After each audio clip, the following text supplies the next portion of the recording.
Elsa was missing some clothes. It was funny to everyone else on the call because I could see them laughing, but I was mortified. And this is just a small example of how it is when I am working from home with my kids. While I am thankful every one of their COVID tests have come back negative, it still puts pressure and stress on me to be able to balance work and watching my kids. And lastly, I think everyone has or is still experiencing this. We have just been getting burnt out. With places being closed, there's not much to do but to be at home. And while being at home, it's way easier to open up your laptop in the evening to finish up that last item on your to-do list. Or I know for me, I would think, let me just get everything ready so I'm prepared for my day tomorrow. Or let me send out that last email so I don't forget to do it. Or like I mentioned, everyone's calendars are filled up with meetings, and sometimes the only time they have available is super early or really late in the evening. So if we have any urgent meetings we set up those 7 a.m. meetings, or it's okay if that 5 p.m. meeting goes over, and before you know it, it's 6 or 6:30 p.m. I never thought I would miss more than ever that drive through traffic to and from work because it was my time to wind down. So how did we adapt, or how did I adapt? Regarding the inefficiencies with my workstation setup, my company allowed us to check out work equipment, which included monitors, keyboards, docking stations, things like that. Once I had my workstation set up at home, I immediately felt the difference in my work efficiencies. The meetings. So the meetings, of course, are still there, but I've learned to try and combine when I can, or I quickly learned which of those meetings could have really just been an email. Also, my company rolled out for all of us to use was Zoom, which helped to have that face-to-face collaboration still as we would have in the office. My kids. While I love the extra time I get to spend with mine, I still have my work I have to turn in or I have to get done. And like I said, I wasn't the only one in this situation. Our leadership was very understanding as most were going through the same thing. They encouraged us to create our own schedule if someone's child had they encouraged us to create our own schedule. If someone's child who was doing remote learning had a Zoom class, some people in my department would just block off their calendars to be able to help their child. Or in my case, I had nap time and I had lunchtime. So I would just block off my calendars during that time. Or some days when I felt like I just couldn't do it, I couldn't bounce back from meeting to playtime to meeting, or if my kids really did have a cold, I would just reach out to my leadership and say, hey, I need a half a day or I need a full day off. And they were completely understanding. Our company even offered emergency pay hours for times like that. And lastly, being burnt out. I quickly learned I needed to set boundaries for myself. I learned to start to say a disclaimer at the beginning of late meetings that I couldn't go over a certain time. I also started setting up coffee meetings with coworkers to talk about things other than just work. Our company also provided resources to help with our physical, emotional, and financial wellness. They included various active and mindful short videos to assist with working out, mediation, and resources to assist with personal work-related issues. On top of that, our department still tried to keep us social by setting up different activities that included trivia, scavenger hunts on our website, things like that. So with this pandemic, our normal business lifestyle changed fast and quickly. Companies are prepared for many things, but I think a pandemic was not on that list or very last on that list. While it was tough at the beginning for many and is still tough now, like this pandemic, we have all evolved and adapted to it. What was out of the ordinary and simply now the norm. Like many obstacles you come across in work, school, or in business, you learn and you adapt. Now my coworkers are never surprised if I am on a Zoom call and my kids are just jumping in the background. Or if I block off my calendar for an hour, they know I just need time to step away, actually eat my lunch, or just time to scroll on my phone. Like I mentioned, I'm still having trouble or having a tough time juggling work and when my kids are at home. But I've learned to manage what I can and adapt to what I cannot. So that is my presentation, and I'd like to thank everyone for giving me the opportunity to speak, and especially I'd like to thank Professor Avila and Professor Winnie for asking me to speak today. If anyone has any questions, I think there's an open panel at the end. Thanks. Thank you, Norma. Thank you, Norma, so much for your talk, and it's wonderful to see how USA is supporting their employees through the pandemic. Sorry, Professor Winnie, did you want to say something?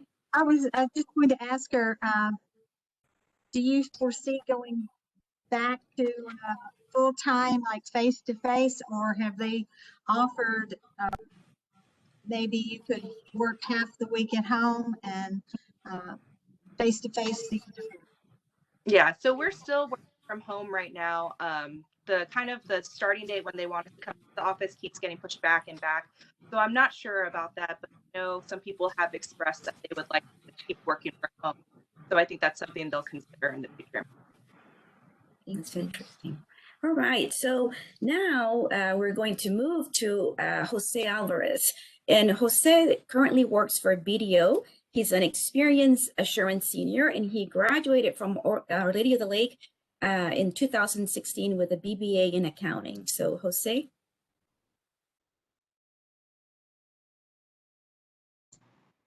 Hello. So most of my intro, Professor Avila kind of got all the intro there.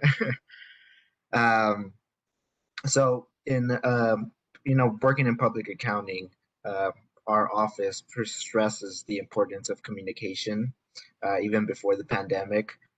Communicating with the engagement team, whether it's the staff below you, managers, directors, and partners above you, the clients, and all of that. But going into this pandemic and just kind of dealing with it for almost a year now, the stress emphasized on communication has gotten that much bigger, simply because we are more detached now. Simply, just within the engagement team, not being able to kind of sit around in engagement teams in a room for 8 to 12 hours at a time in a respective client's office. That kind of it could be a good thing or bad thing depending if you like your coworkers, right? I'm hoping it's a bad thing, assuming you like them. But it kind of eliminated that simple kind of Q&A that you have from sitting next to somebody. Now you have to kind of make that time of scheduling meetings, whether it's IMing somebody, sending emails. So that kind of it eliminates not only efficiencies, right, but it also kind of eliminates that kind of connection that you have. I always tell people, spending 8 to 12 hours a day with people, you grow to develop certain types of relationships. Maybe it amplifies how much you like somebody, or even amplifies how much you dislike somebody. But at the end of the day, we're all a team trying to achieve a certain mission. So that's one of the big things, just communicating with your team. And then of course the inability to kind of directly communicate with the client. Again, just being present in the office of a client kind of puts a little pressure on them, especially if we have timelines or deadlines to meet for specific audit requirements. Being present and being literally able to walk into a specific client's office and ask them a question. That pretty much helps us get what we need so we can pretty much get out of their hair for the most part. And so now, we find that, clients tend to ignore us a little bit more because, we have to pretty much wait for a response through email, an acceptance, or kind of just coordinate a certain meeting. At this rate, I'm having to make a lot more phone calls now. To kind of just even not necessarily, discuss that specific topic, but just kind of ask them like, when can we potentially set up a different meeting? Simply because, we can't just cold call people per se for specific topics. So all of that is getting it's become a lot more burdensome. Just recently, given that busy season started pretty much this last month, I had to do a training for new incoming interns. And so during this training, I pretty much stressed the level of communication that we have to do. Not only, again, not just only to the level that was previously done, but that is required now because of the pandemic. And above else, I also kind of explained to them that, unfortunately, this is going to be a very much different experience than we previously had for interns, And so I kind of pride myself in saying, I would tell interns as far as their experience in busy season was going to be the best, worst time they're going to have. Best meaning because, it will be fun. We do get, have opportunities to kind of travel, do activities with the team, and kind of just learn all sorts of things. And the rough part, of course, being that, you know, the level of hour requirements for the work. But it's a big learning opportunity, and it's a lot of fun if you get to experience all that. That being said, I explained to them that, you know, it would be unfair to kind of compare this what they're going to experience to, you know, anything, whether it's their colleagues at school have experienced beforehand, or, you know, anything before or after, simply because this is, you know, this is the first real busy season where we start off, you know, like this and kind of set a new tone. So that's kind of a, you know, I had to put a disclosure on that just so they can align their expectations, right, and know that this isn't norm, right? Nothing about this is pretty much normal. And then of course, I also kind of explained to them, and it's something we have to learn within ourselves, right, as far as just work-life balance. Given that we don't just simply, you know, clock in and out of work. We don't have set times that we, you know, can work or should work. Um, Public accounting, we work anywhere from 50 to 70 hours a week right now. And so, you know, during the week I work, you know, 8 to 5, and then take a break, and then get back online around 8 to around midnight. And then the weekends I make my own schedule, because, you know, I try to set that time for me to be, you know, I use that time to kind of catch up on my own work versus, you know, helping the staff and just answering questions and whatnot. So the weekend I try to use to set my own schedule and kind of just, you know, catch up on my own work that, you know, from the previous week, to kind of again, it's always a catch-up game, right? So that whole process takes a little bit. And it's fortunately at BDO, they provided a lot of they've been very helpful, they've been very supportive. I think this whole pandemic thing, especially again in public accounting, um, they took out, the pandemic took out a lot of what is the fun part per se of public accounting, being able to travel. Usually, you know, in December's and January, I spend my time in New Mexico or California because of a client. I did not go there this year, so I didn't get to experience whatever, you know, activities we did over there. You know, whether it's skiing and going to a specific you know, event or whatever. And so now it's just literally only work. So I think that is going to be a big deterrent, and we've already kind of seen it through the pandemic that, you know, fortunately BDO did not lay off anybody, but you would see people that kind of you know, they switched careers, they went somewhere else because of that. Because, you know, now you're getting to the point where it's only work, it's only, you know, as far as, you know, the company's abilities to kind of incorporate non-work events. So and then again, that's kind of where I imagine the internships are going to be negatively impacted as well. You're going to see maybe a lot less interns, as far as, you know, making accepting those job offers because of that. Because you know, now it simply seems like, you know, BDO is, or, you know, public accounting is only work, when it's not, right? But it's just we have limited range and restrictions on what we're able to do. And so, you know, at this point, BDO has opened up our offices at 25% capacity. So we use like a, you know, online check-ins, because we don't have assigned desks. It's kind of like an open seating. You check in and see if you want to work go into the office that day, and if it's available, you can pretty much go to the office.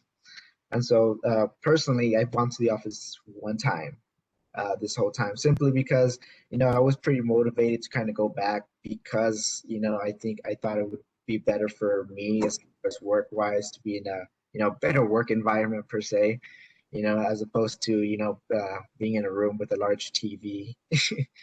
So, but then you know, I learned to adapt and kind of just make it a place where I work at home. And then also, you know, I always tell this to people, I was like, I got used to waking up like 5 minutes before, you know, scheduled morning meeting. So I think there's some benefits there, as far as, you know, no commute, no, I don't have to worry about all that. But, you know, again, the ability to kind of separate work and lifetime kind of got even more difficult to separate now, given that we don't have required hours. It makes it a lot more difficult to kind of, it always feels, I always tell people it feels kind of like college where you can always have done more. You could technically, I could be working right now. I could be working right now. And so you could, but, at the end of the day, I also tell people, when's the last time you actually finished, and you're not going to finish. You try to get ahead, try to work ahead, but, and it's going to be there, regardless. As far as the client side, we now have to make a special request to actually go to clients. It has to be approved by the partner, by the region, and even then the client has to give us a list of things that they have implemented at their office to kind of, for safety requirements for COVID-19. So it's a whole process to then go to clients even currently. Besides that, of course, as far as, audit is concerned, it has this COVID-19 has pretty much emphasized this stressed the evaluation of, kind of going concerns regarding certain industries, certain companies and whatnot. Besides that, of course, we had to adapt the new financial statement presentations for whether it's, commitments, contingencies, going concerned, or, last year and was kind of the subsequent events, significant items. So all of this has kind of, added another layer of things that we have to do as auditors to, besides just the regular, financial statement audit. Is just another thing and it's an ongoing, right? Just because we disclosed it last year does not mean that it's not going to be disclosed this year, simply because things have not changed and whatnot. So, to some degree, I work in industries, everything from nonprofit, governmental, hospitality, real estate, and some of them were hit a lot harder than others. So, it's a little, and then you see that in the resources, the team, their accounting team now, or, just the personnel. And so it's a lot, you have to take that into consideration also, I think, when you communicating with them, right? Because some of them have had a much rougher time than others. And, we, at this point, we are serving them, and we try to do our best to kind of, take that into account as just far as, what we're dealing with given the situation.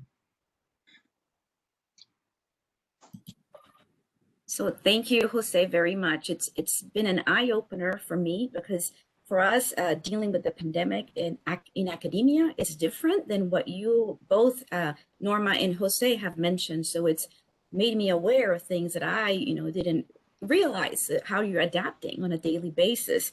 So Jose, one thing, you can visit New Mexico or anywhere you want to virtually. That's always an option, right? It's nowhere near as fun. I understand. And what I'm hearing so far is communication is the key. Increase of emails. I think we're all experiencing tremendous increase of emails in our daily lives. An ability to separate work and life. That seems to be a common theme. So Professor Winnie, do you want to introduce our last speaker? Thank you, Jose. Thank you. Absolutely. I'd like to introduce Ann Eller. Ann actually came to us and was one of our first MS in accounting graduates. And that was the year that we scored an 83.33% passage of the CPA exam. So Ann, I attribute a lot of that to you. And Ann she graduated in 2016 with her MS in accounting, and she is now director of external reporting at USAA. So Ann, it's great to see you and to find out that in the interim that you said a baby.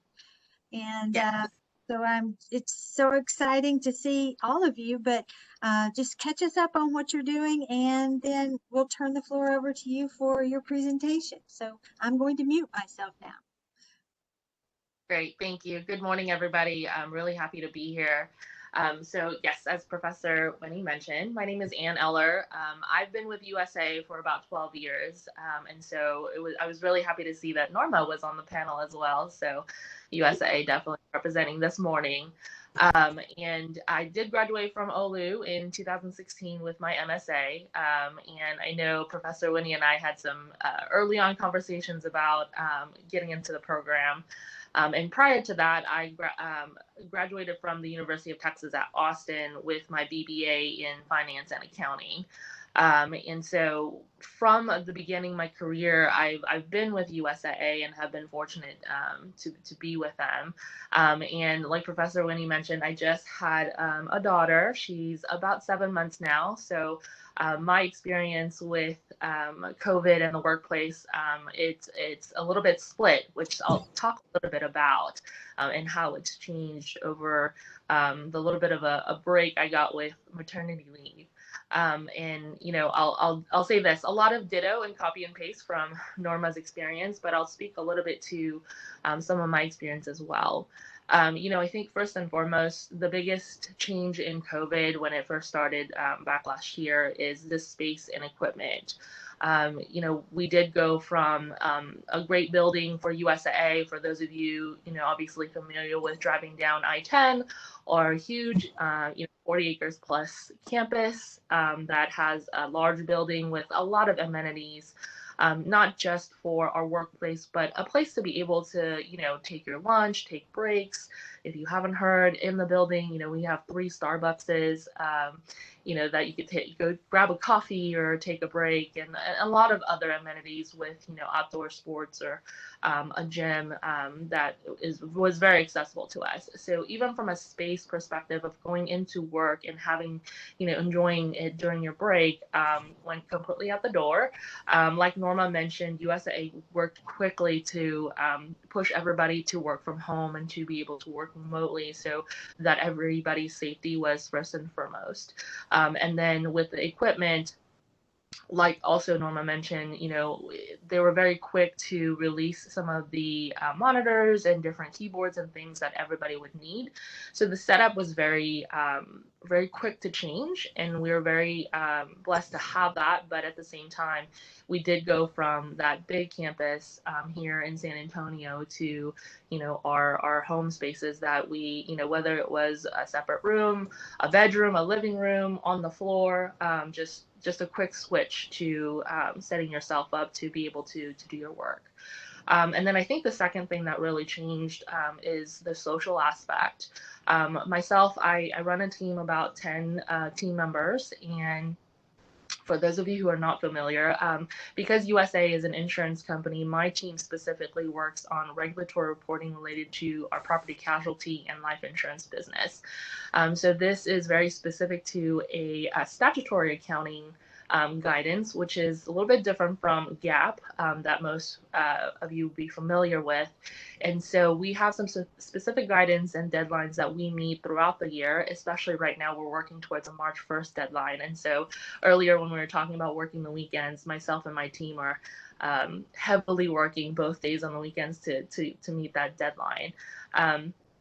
And so because of what we do and because of my team, I was very used to being in the office, working with them one-on-one, you know, having quick huddles or meetings together to work through any issues, or just having status meetings to kind of gather where we are and where do we go next. You know, I think there's definitely meetings that we have, and then the availability to just quickly gather your team or just gather your teammate and ask questions, that quickly changed as well. And then, you know, a little bit differently from a social aspect, just being able to be in the office and, you know, stand up and take a break and go, you know, grab that coffee at Starbucks or go grab a snack and just talk to, you know, your peers and your coworkers, and just, you know, to get a brain break. Being in a setting now where you're working from home, it was all concentrated to be available online and just, you know, what's next? What else do I have to work on? And not having that close proximity to check on one of my teammates, or, you know, it was always either a Skype, email, or phone call that I had to make to now make that connection. And I know in some of the others, but the workload as well.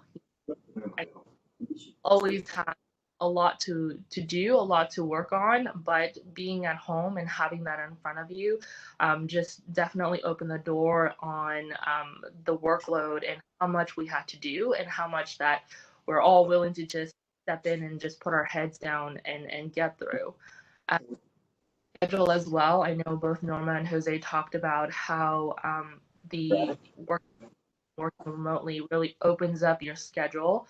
Definitely has an element of flexibility where you're able to work, from the early mornings to the late nights and evenings, because you have your station, your work equipment, and everything there. So you're able to have access to that. And so your schedule sort of opens up to any hours during the day.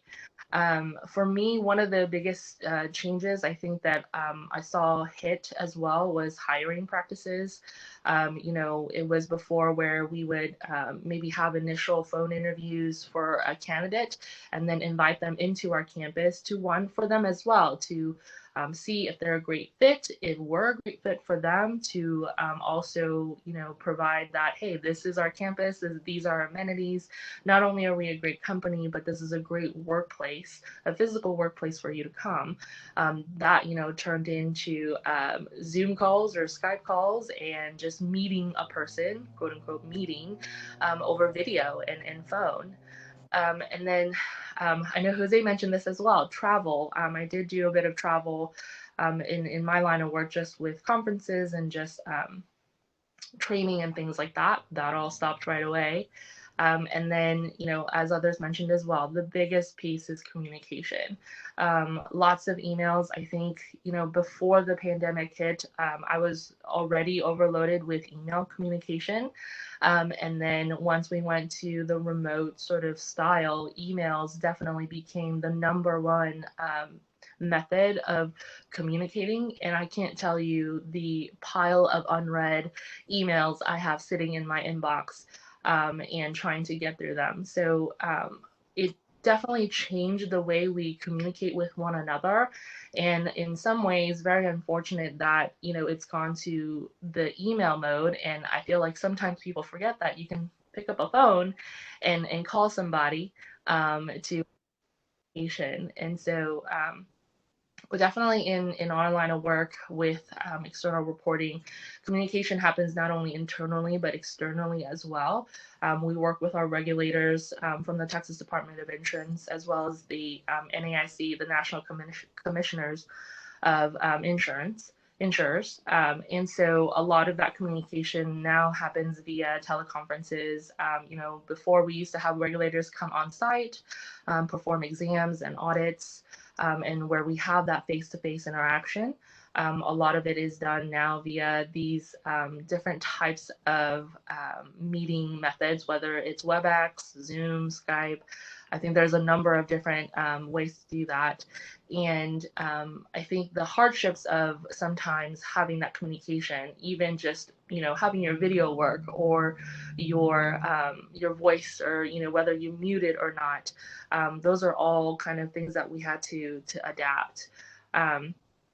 Personally, like I mentioned earlier, my experience is a little bit split. So my daughter was born September of last year. So, early on, we were still trying to work through and figure out how do we adapt and how do we, flex in order to meet not only our customers' needs, but our employees' needs. Working from home and taking care of them.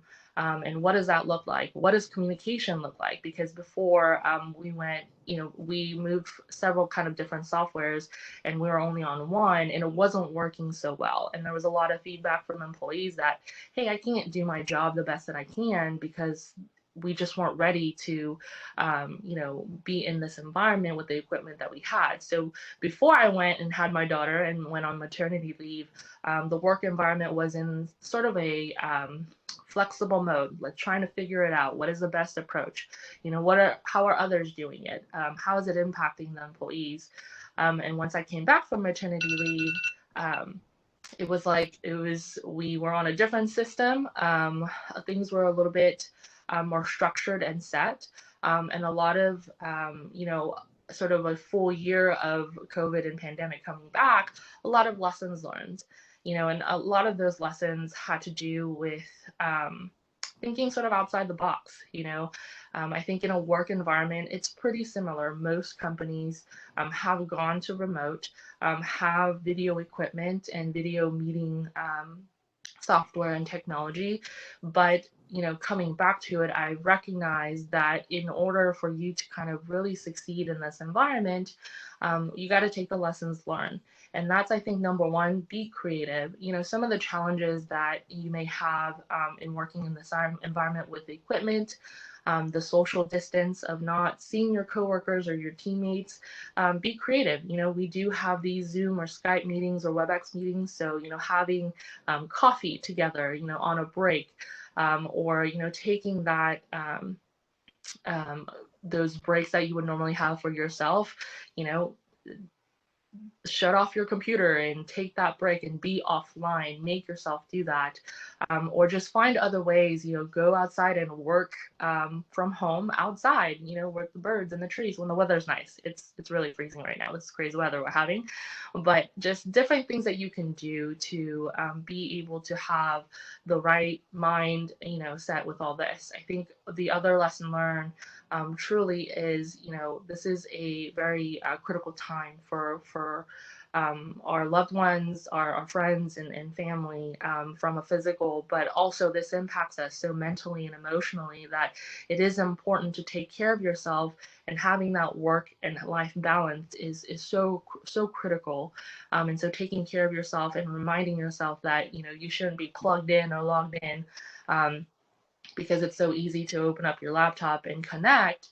You need to take that time for yourself to be able to, have that right mindset and mentality to continue to do that. And the other things that, we have learned is respecting boundaries. I think Norma mentioned this as well, is, you really have to set, whether it's scheduled or time boundaries, to know that you have a work time. Obviously, I just talked about our team working the weekends and working crazy overtime. So, that's the need of the business right now. But, when it does go back to our regular hours and our regular work time, you need to really set the expectations with yourself, with your boss, with your coworkers, to know that you have certain times, and those are your work times, and just, respect your boundaries and keep your boundaries, because it is going to be beneficial to yourself and to the team as well. And, lastly, I think that you need to accept what you can't control. I think, in meetings, especially, simple example is, if you are going to do a briefing, this happened the other day, where I'm in a meeting with, a large crowd, and I needed to present. I needed the video up, my presentation up, and my voice working. My video would not work. And so I just rolled with it and did the presentation just via voice, and you just have to accept it and, do what you can do. And lastly, I'll leave with this. I think the number one lesson that I have learned is, before the pandemic, one of the things that I think we had always considered is working remotely is possible, but now being forced into this environment where we're working in a remote environment, with utilizing all the equipment and tools that we have, flexibility is absolutely possible.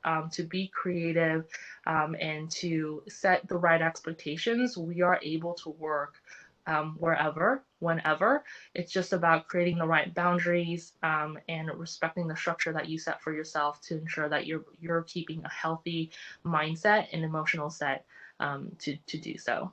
So thank you, everybody. Again, it's been a pleasure and an honor to have this. Oh, thank you, Anne. Very interesting how we've learned today how employers have responded to the needs created by the pandemic, and how all of our lives have been affected because of the pandemic.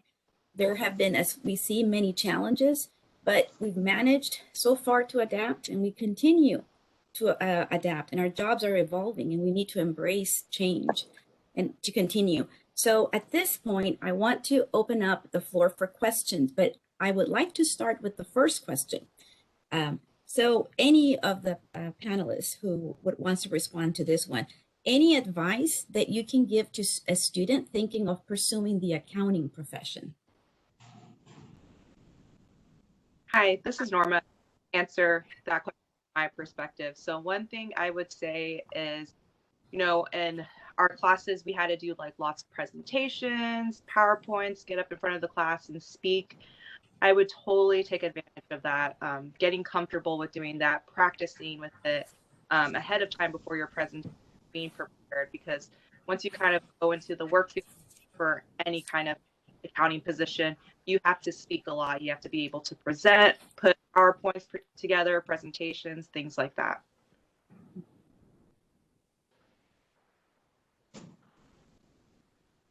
Again, I'll add, the skills that I picked up the best was between Professor Winnie and Professor Avila's class, because we had to write a lot of papers, and class, gosh, what does all this writing have to do?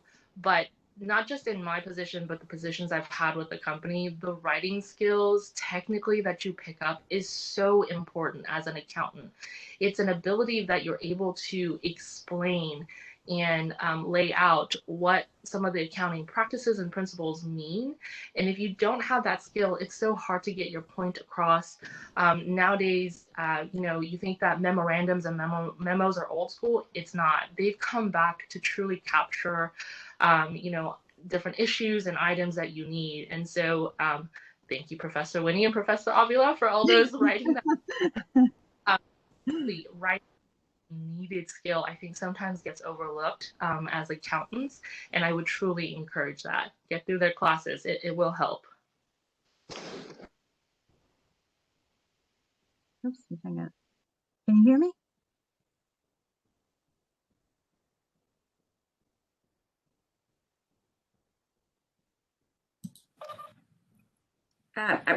I cannot hear you, Professor Winnie. I think you muted yourself. Can you hear me now? Yes. Oh, okay. I just wanted to, before we can close out, just wanted to say that all three of you are great ambassadors for Our Lady of the Lake in the business world, and also personally, you're great people of integrity and honor, which is so needed in today's business world. So it was an honor to have you in my class. And I know I speak for Professor Avila that, I know we pushed you many times, but there was a reason for that because we wanted you to be your best. Are there any other questions from our audience? Hello, good morning. This is Virginia Salazar. I'm a senior right now at Our Lady of the Lake. Excuse the background noise, I too have a kiddo. I just have a quick question for our panelists. When we transitioned from, in-person presentations to virtual presentations, obviously the preparation is going to be a lot different. And I know, Anne, you mentioned about how you just got to roll with the punches. What have you taken advantage of as far as the virtual setting? What has been beneficial or even helped in the work that you do when it comes to these presentations? What have you found saying, wow, how can we just try this sooner? What would be one thing that you kind of stands out to you with that for any of the panelists? Hey, Virginia, I'll start. Thanks for the question. I think a couple of quick things. I think number one, the thing that we haven't utilized and taken advantage of is the fact that a lot of these meeting tools come with little tools like whiteboards or raise a hand or things like that I think we've really taken advantage of. Where in meetings before where we're trying to do it virtually, it's like we're trying to talk over one another. And so, utilizing some of those tools have been definitely helpful.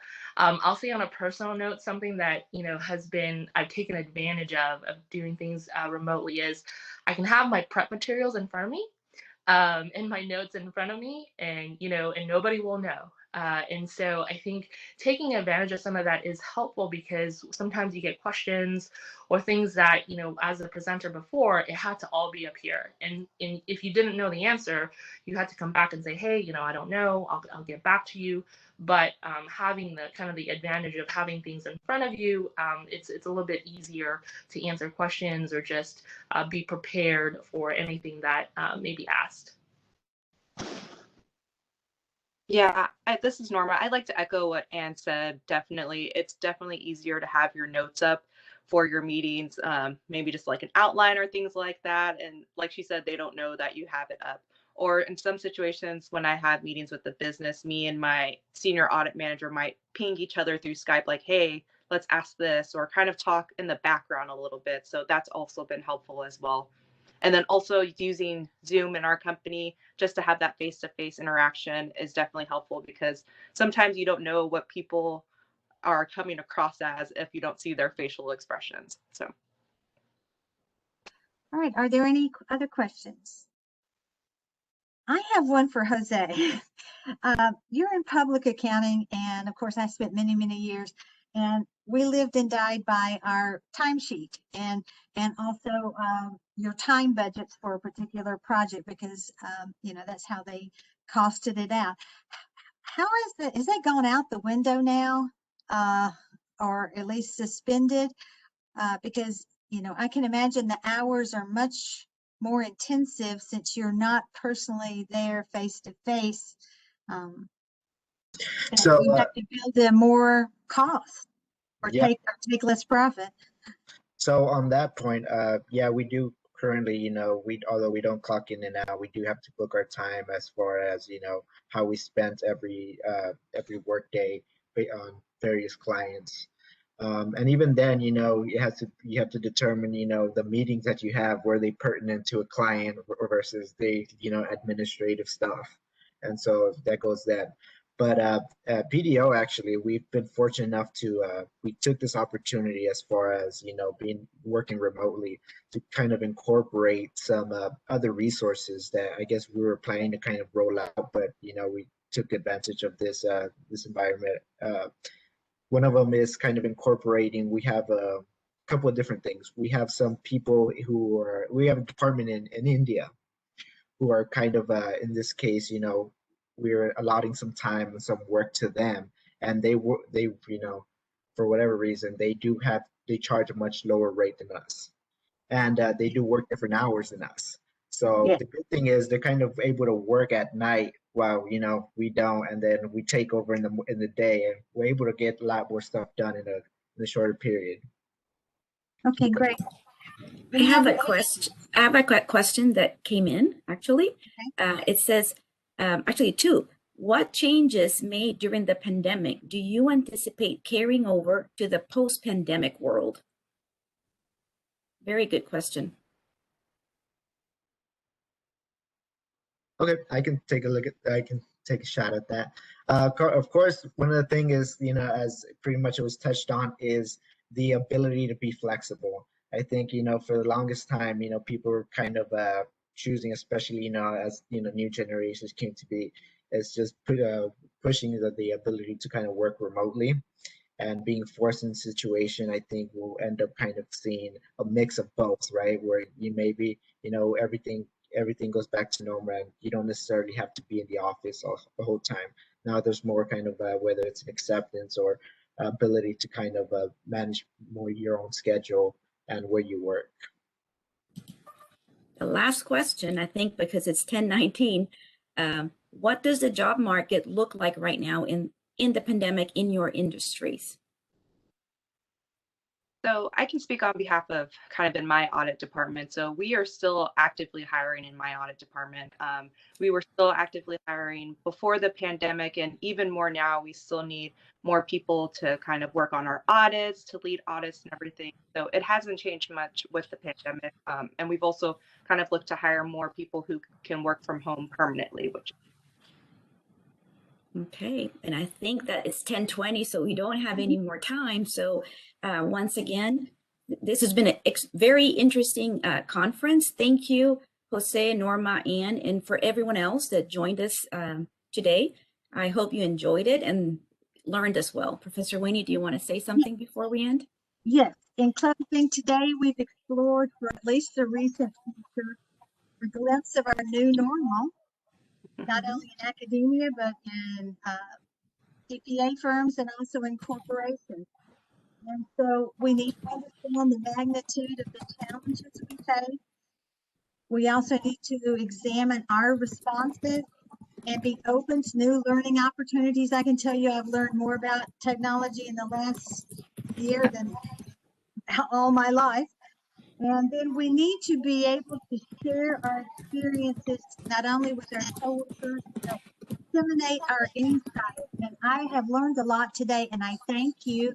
And for all of our students, we really do try to stay on top of the latest trends in technology. So you've helped me understand maybe what I need to add to my courses.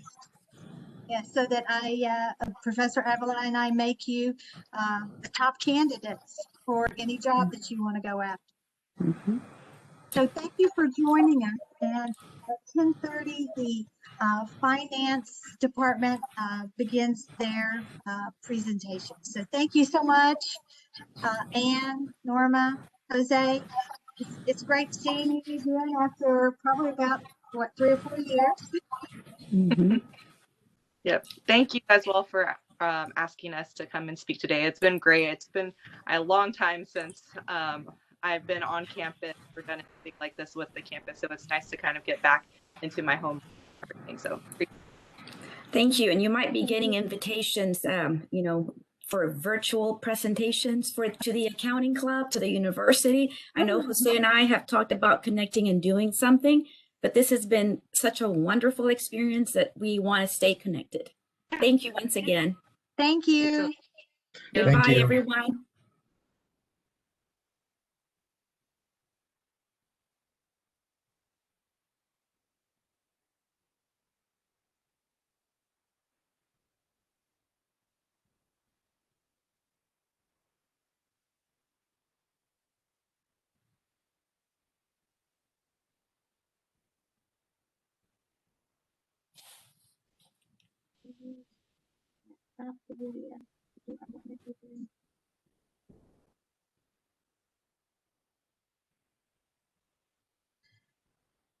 Deborah, can you hear me? I can. Okay, so did you record the session? I think she did, because at the very top, I hit the record button a few minutes in because I saw this message, but my understanding was that it was going to be recorded as a whole today for all the presentation. Well, everybody will have to hit their own record button because I'm just moving as the co-host. The host can see the button. I think only the host can see the button, right, Michelle? yeah, right, but I couldn't see it, and that's why I put the message in, and I'm glad Professor Winnie did, because I did not see it on my screen as an option to record, and I normally know how to do this because I do it for my classes. So maybe only one of the co-hosts can see it. I don't know. Yeah, I think whoever is the host, I think when I joined, it automatically made me the host, so I moved it to Catherine. Oh, okay, that's why I couldn't record it. Okay. So that's why, yeah. So that's why I'm trying to join like after the fact, so that I'm not taking away host privileges from you guys. So it seems like the first one that joins becomes the host. That's what it seems. Yeah, Okay, so whoever the whichever moderator joins first, I think. Okay, so Oh, okay. I a few minutes in, when I saw that message, I hit record, so we're missing a couple minutes. But now what do? I stopped the video, right? But I don't know, do I save it? I have no idea. Is Curtis is gone? I guess we can always ask him. I know in Teams it's easy because it just appears, but here it will be different. We'll have to. Yeah, Catherine, I would say go ahead and hit the stop record. And then, oh, did you? Because it's still showing. Oh, I hit it again. Recording. Yes. I don't. Yeah, it's recording. Yeah, go ahead and hit that, and then you can either save. It gives you the option to save to your cloud, or save to your computer. I would just save it to your computer.